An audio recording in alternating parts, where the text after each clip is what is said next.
trying to figure out. I even tried to read in the manual, and it doesn't tell you crap about it. The other thing is, it is often recommended that because you got a 6-inch set of knives, that you can sort of divide the knives in half, and with the fence, you can do all of the 90% of your cuts on one half, save the other half for a really fine one, and that way you've got beat up blades on one half and really sharp blades on the other half. That's not going to apply to us. The whole thing is We have another set of knives. How was that cutting the other day? Was it pretty good? fine. We've got somebody, I think this goes back years, and there's a set of cutter knives, but from what I read them, it's a real challenge to swap them out. You know, anybody that's gonna, it seems like anybody who buys a joiner or even a planer now likes to buy the ones with the heel cutters because they do a fantastic job, but they also cost more. You get what you pay for, I guess. Anytime you push it, just want to bring this up especially, always push the wood through using these paddles. Now, one of the videos I was watching where the guy was talking about it, he was saying how he messed up and he literally screwed up his fingers by running them up. And that makes me cringe. I mean, it's just like anytime I watch somebody use the table saw. And just as a side note, so anybody knows, Chuck said that maybe I should put a note on the saw. We have a saw stop fence now, works really well, but everybody should be aware that it's not a saw stop saw, and if your fingers get in there, you're not going to survive. So we got plenty of push sticks in there. So, is that the saw that will like stop when it hits flesh? yeah. And a couple of our members have them, and you never have tested it out though, right? Try not to. No. No, it's gone off twice on me. Has it? Yeah. And one was wet wood. Oh yeah, I've heard that wet If wood you have would too do that. much moisture, Yeah. And the second time I turned it on and it fired when I turned it on. Oh really? Yeah, just turned it on and it stopped. And the blades The blade ruined. stopped. No, the blade. The blade is okay, That blade was but the cartridges. cartridges. Yeah, you're Yeah. out 70, Okay. 80, 90 bucks, whatever it is. Yeah, but for whatever reason, when I turned it on, it fired. The other thing I was going to bring up was if there's tear out, it said you may be going against the grain. Of course, anybody of us that know, we're used to using hand planes, so you've got to read the grain. One of the videos I watched, this guy, I enjoy his videos called Stumpy Nubs. He's out there, and he said, look at the edge of the board. You want the grain to run downhill, towards the in feed table. So anyway, that's something to look out for. The only last thing is with all our power tools here, we want to use dust collection. Anybody who's not familiar with the way gates work, just one little thing I was showing somebody around the shop, and the dust collector wouldn't work. What's going on here? And so I had to think about it after a while after they left. The red button on there, if somebody pushes it in, sometimes it sticks. And that's what it was. Tap the box. So I just use the remote all the time. And it's always working very well. And we want people to clean up after. And that's it for now on this. So let's see, the blades turn that way? Yeah, the blades are turning into the wood. They're turning into the wood as you feed. As you Yeah. push it, okay. Yeah. Yep. And then see, then this end of the table is This is going to be lower than that. right. And you want the blades to be even with the outfeed. Even with the outfeed, right. The top of the blade. And that's something you take care of in terms Yeah. of this. Yeah, it's set now, and the rule ought to be In this shop, nobody touches the out-feed table for any reason Yeah. whatsoever. If something's wrong, then they just need to tell me, send us an email or via text, and we'll try to correct it. Okay, here's my take on the jointer. I use the jointer for the family boat build because there are pieces of the boat which require a bevel. And those bevels are replicated on all 10 boats. So a very slight bevel, 4 degrees, is called for on the frames. That on the table saw, because of the way the frames are made, just doesn't work. It works great with this machine. So I set it up and I run them all through. I come back the next spring and the amount of dust on the jointer tells me that in the interim, nobody's ever used it. So that tells me that either you don't need it, which is fine, or you are a little bit leery of it, so you make the same cut somewhere else. Almost everything you do over here can be done on the table saw. It just takes more setup time. And if you got a planer, a big use of this jointer becomes redundant. Like Russ would have me do the face of this board, but if you look at it, it's not cupped hardly at all. It'll run through the planer just fine. But I'll demonstrate this and try to smooth one of these up. You'll almost never do that. One of the reasons is you don't have quite as much room. You've only got that. 6 inches. Yeah, you've only got that. So best you can do. The fence goes up and back pretty easily now that I've cleaned it up and oiled it. But you got to make sure that the tip of the blade is under the fence.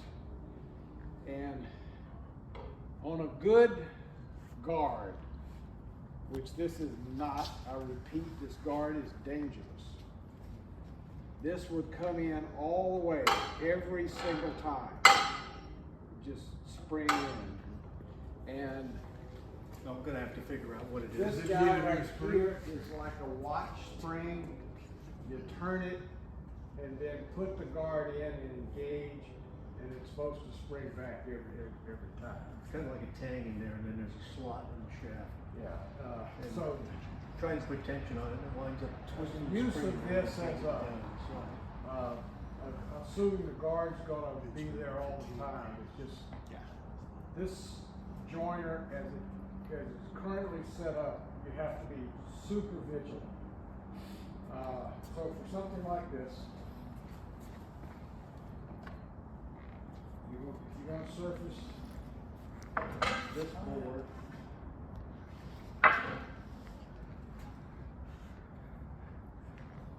The more board you go through, be it an edge or a face, the more board you go through, the smaller the cut. The harder the wood, the smaller the cut. This is really gonna bog this thing down. You go up and down, there's a wheel over here. You have to open that wheel, and then you go in both directions. If I would do this, I'd get it almost to 0. Maybe try a 64th. Come back and lock it because it'll vibrate down if you don't lock it back. And this thing should be all the way over, but it just won't do that. Now this is,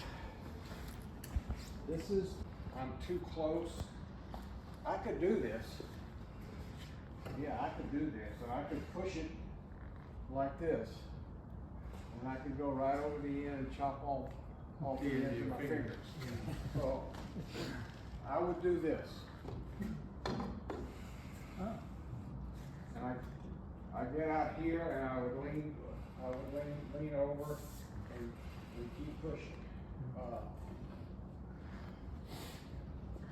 As I say, we build boats. So the pieces of a boat probably, and the wood we buy, we'll probably never do what I'm about to show you. But because Russ would like for me to do this, because from here we're gonna go to that machine and finish it off. So I've got this thing set wide enough. Matter of fact, I'm probably wasting a little bit, so let me go one. All right, let's have the, okay. Both of these together is kind of a noisy operation.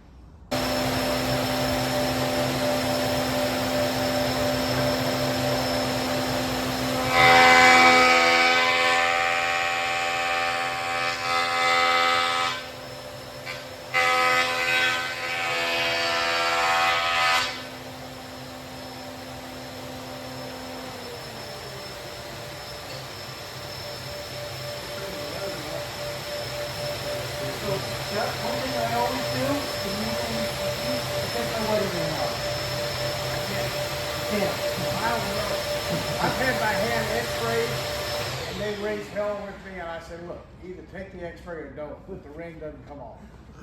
It's just the way it is. Yeah, you're right. If your ring does come off, you should do it. But I've gotten fat in old age. So that's and you heard that there was cut at the beginning and there was cut at the end and it was quiet in the middle. So I'm not hitting anything. In the planer, all the planer's gonna do is make this face parallel to this face. If it's got a curve in it, there's nothing you can do about that. Right. Yeah. And this won't fix that either. The only thing that will is some kind of table saw on the fence. Yeah. You can actually take a twist out on your jointer, but it takes some technique. Okay. And you have to put something underneath the corner to, as you run it over. It's actually easier to do on command But like using a piece of plywood, putting on a piece of plywood, giving you a flat reference. Yeah. Yeah, okay, yeah, I've seen that. Actually, I saw the guy, he had a jointer, and so he had a piece of stock that was too wide, and he wound up cutting it, and then he left a lip on the outside edge. And then he took that and put it onto the piece of plywood and ran it through the planer and took that other end off. Now for this, if I'm gonna clean this edge up, the jointer works great for this.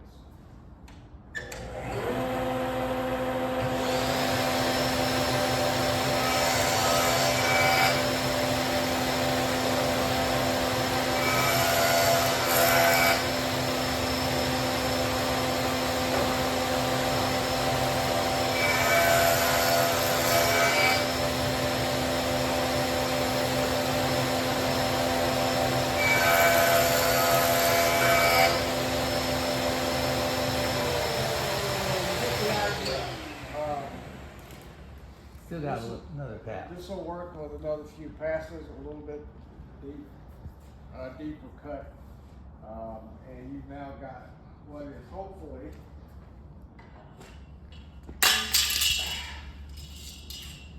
a nice square. So there's your board. Hey Chuck, so I don't know if you mentioned about squaring up the fence, Yeah. checking it before you work Yeah. with the square. And how you do that? If you, after we're done, come over and look, there's a stop here with a couple of bolts, and that stop means it'll stay at 90 degrees.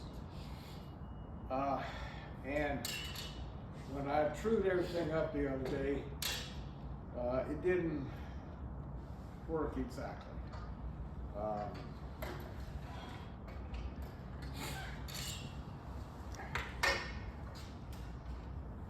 That's way off. That's way off. Yeah.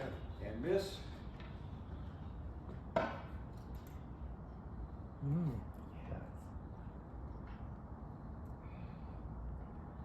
And that's how you rotate your heads to get your angles that you want on the frames. Yeah, for the bevels. there's a little thing right here, a little stop thing. And it's supposedly when you are through with an angle and you want it to be 90 degrees again, you just flip the fence to the stop. The stop is not set very well. I check it every single time. Yeah. So, Because somebody could leave it in the wrong position. yeah. If I were Yeah. using, if this were in my house, I'd have a little sheath right here and that thing would lay there. It would always be there. So you wanna make sure that this is 90 degrees. That's what you want. You want 90 degrees, you check it to make sure. Yeah. That's, I came to using the table saw. I mean, you know, unless it's in your own basement and you know that it hasn't been changed, here you always wanna probably run the blade up and make sure that it's cut square. Now I'm gonna take a cut a little bit deeper, maybe not, maybe 60 or, So the other thing when you're using this, small stock can be extremely dangerous because you can shoot across the room. well, that's true. That is very true. There it is. I'm gonna show you two things that may well have three things that might have an application to boat building. First of all, like in a table saw, don't expose any more blade than you need to get the job done. Don't expose any more blade you need to get the job done. So that's about an inch worth of blade.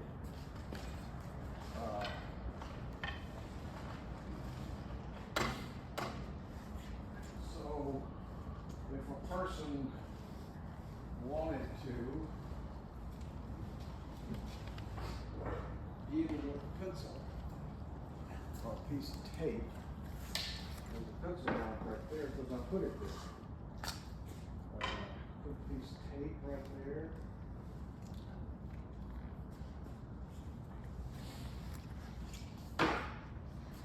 And, So what that's telling you where the blade ends? nope. Put a piece of tape there. Okay, you What's the date for?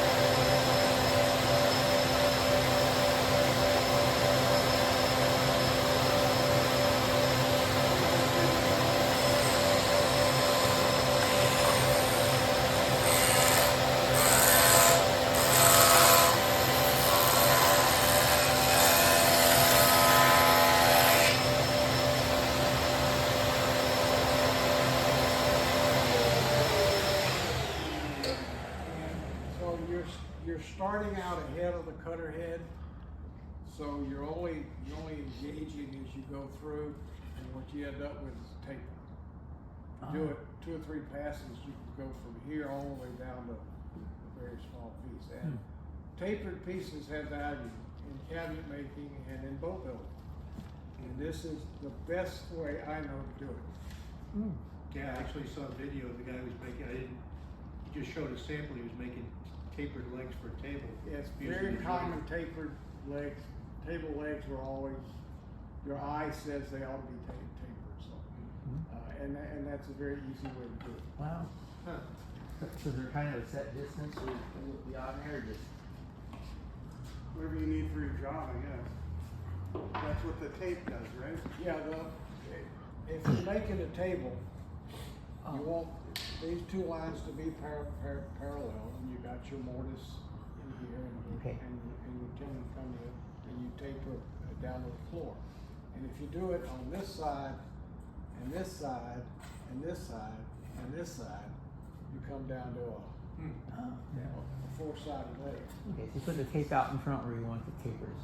How far do you Start, yeah. back for the start of the tape? That's interesting, because I was taught that in cabinet making, or furniture making, that the inside edge stays, straight, and you taper the outside edges. Yes, you can have whatever Anything. your. Okay, Whatever that's you the way I want, was yeah. taught, so I just Yeah. never thought that, of doing it the other way. You can do. Do whatever you want. Yeah.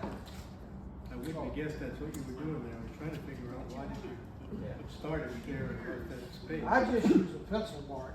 Yeah, just when an I'm eyeball. doing tapers. The other thing that you do with, that this is very good for, and I do it all the time, because I have to, for both of us,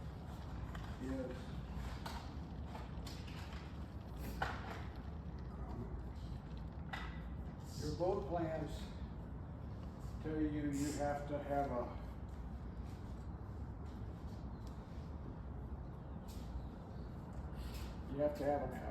certain angle, and so I go to the plans and I set my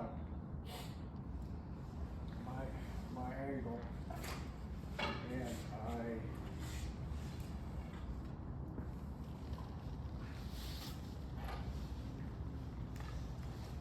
I set my angle at whatever. I'm just doing, this thing is very heavy, by the way. If you pull the whole thing off, it probably weighs 70 pounds. So you set it, and you've got Where you take. so now there's a bevel on there. Yeah.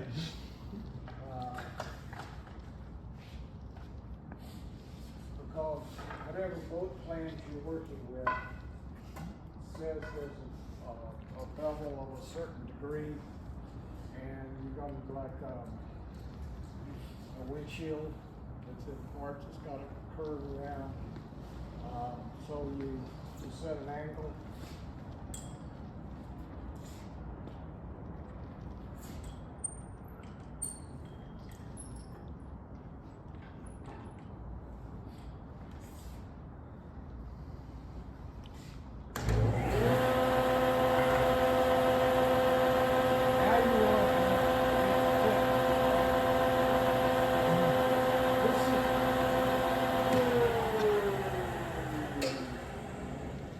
Depending on the size of the stock, this is where it gets a little dangerous, because with these things, most any kind of aid,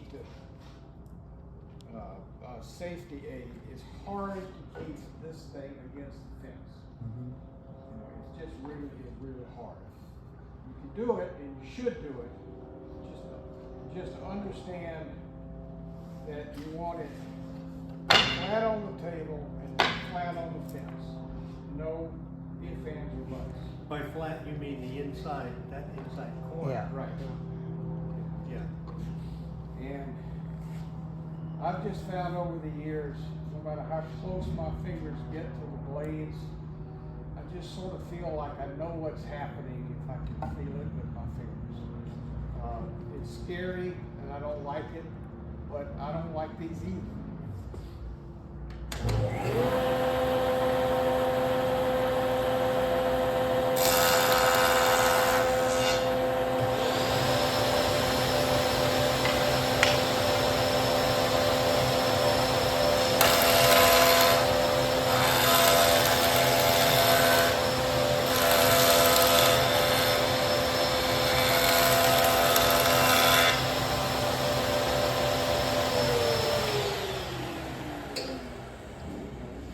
Russ, if you run in there and chop this in half for me. Yeah, sure. So Chuck, I've, taken a block and cut a V on it on the table saw, so I can hold it when I'm running it through. Yeah. Yeah. Cause I'm too terrified to get my fingers in the switch.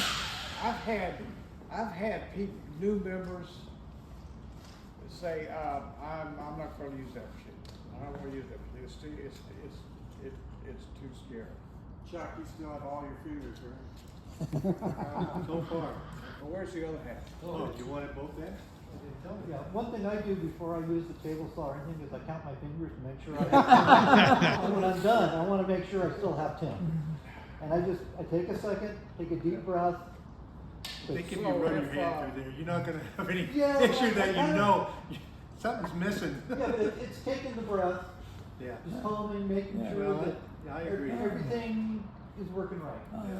Alright, so if your boat plans say you're gonna go around a windshield or you're gonna go around some cabinetry at 12 degrees, you set the fence at 6 degrees, and when you put them together, Yeah. it's perfect. Perfect every time. And as opposed to a table saw, the surface you're working with is now smooth. Clean. So you Yeah. don't have to go do a second pass to clean up saw curves. Yeah, it's gonna glue up there because you have the part loose there. That's cool. Yeah. And they work every time. You can make yourself your own whiskey barrel. Yeah, right. Cooper. You have to learn how to make the rings, right? When I do the frames, I keep playing with it with a piece of scrap wood that is the thickness of the frames. And I want to make sure that the bevel goes all the way to the edge of the frame, but not anymore. So you want to just reach a knife edge, no less, no more. And that keeps, so you use adhesive scrap and you keep moving it, you raise and lower the table until you get it just right. You lock everything down and you run them through 10 times. Everything comes out the same. The other, And that works because you were working with pine for the family boat build, yeah, not a harder wood. right. Yeah. All of this is predicated on the fact that you're not cutting off much and the wood is soft, because that's what we work with around. Chuck, one comment. I notice as you're working, you're positioning yourself here. And so when you finish here, you're actually having to reach. If I were doing it, I would be positioning here. Yeah. So that when I'm here, I'm not having to shift my weight and I'm not having to reach. Because when you're reaching right here, that's when you're going to get your hand. Yeah, but he's trying to let us see what he's doing. You're solid. You don't really, you can go like that, and you're catching whatever. You've got a lot of control here, and so it's where you position yourself in relationship to the machine. That's just me. No, you're, and I would be doing that. Oh, okay. And if I He's did out that, for the camera. yeah, and if you did He that, did that, we couldn't see what he was doing. Right. Oh, okay, yeah, but do a dry run mentally in terms of where I'm feeding, where I'm catching, and so I'm not off balance. And you have to be this way because that's the object is you have to, like Exactly. I said before, So- is you have to keep the pressure on the outfeed table as The you catch, pull. the catch is more important Yeah. than the start. Yeah.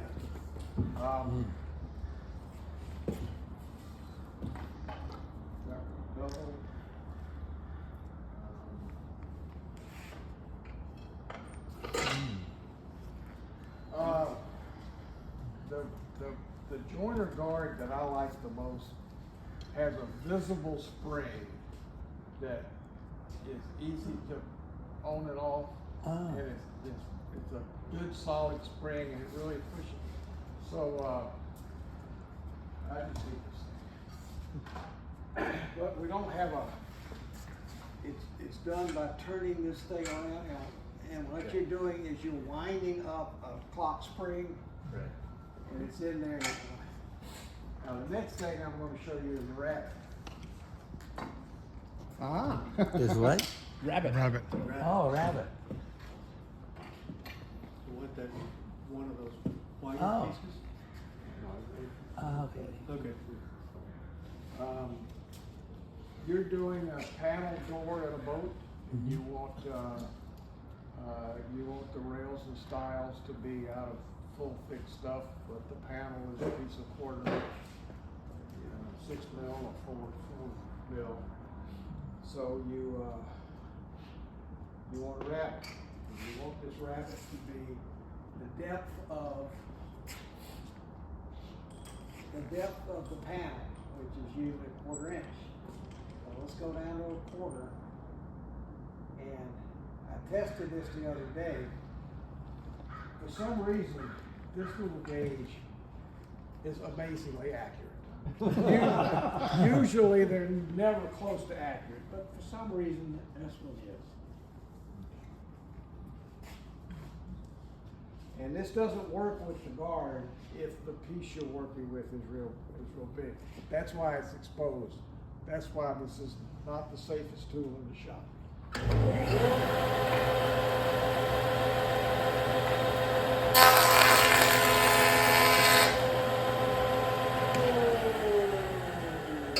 Oh, wow. Wow. And there's Wow. That was quick. and there's a perfect rabbit. Now,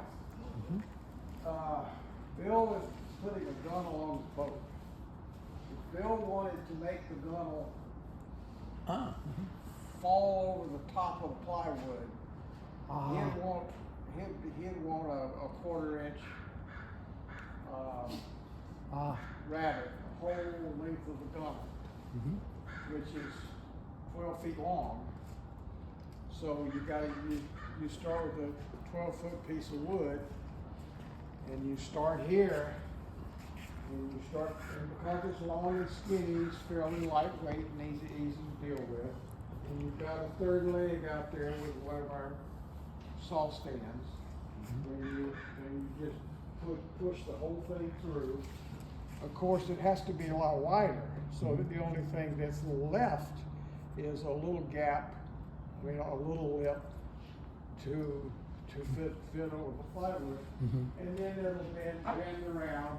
You've got a nice gunnel, and you're covering up the plywood, all in one piece of wood. You don't have to do 2 pieces of wood, and it's fine. And that's done by. Chuck, if you were working with a harder piece of wood, you could do it in 2 passes, right? Yes. To split the. Right. Yeah.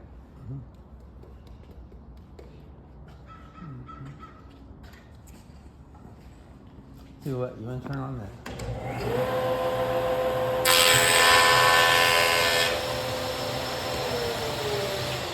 So all that's left is that, and it'll fit right over the. You go all around. It's nice and it's easy, and yeah, don't use long boards on the jointer. But if you got somebody to hand things to, if you got a third leg out there, because it's so small and lightweight, it's easy to do. And what I did when I set it back up was I put this little stop in, and I just ran the fence back to the stop, and I promise you it's not as nice as this. Yeah, it's about 88 degrees. This guy needs to be adjusted. That's a little 7/16 wrench. And you can get it perfect and you're satisfied with it, and the next time you come back it's off. That's just the nature. But one thing that is cool about this thing is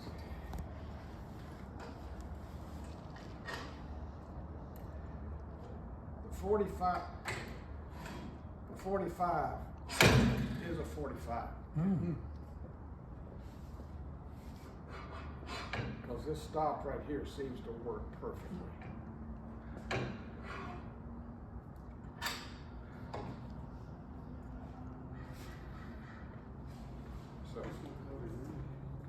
joiner. Okay. I use